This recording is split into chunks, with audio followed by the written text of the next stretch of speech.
今天我们到室外试验一下小炉子的燃烧情况，因为很多朋友说新的取暖炉要在室外燃烧一段时间再拿到帐篷里。着了，着了！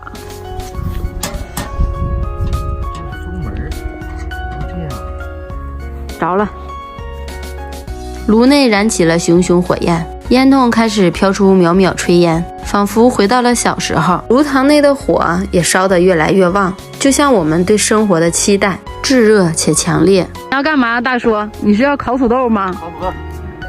你的土豆用锡纸包好了吗？必须的。你别把你的手套给燎了。看看里边的火。这里就行吧。土豆是这样烤的吗？一会儿会不会土豆和锡纸一起消失了？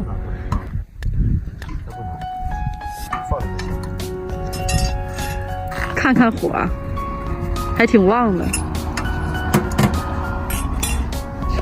我们准备了好多的柴火。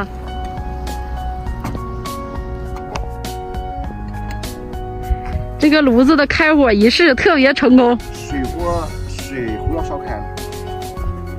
一壶水要烧开了。水开了，看看，咕嘟咕嘟冒泡泡，看。几分钟水就开了。水冒泡泡了，看。嗯。土豆熟了，尝尝，香不香？我们现在已经把炉子收好了，然后准备要回家了。今天新炉子的开火仪式很成功，烧了个土豆也很香。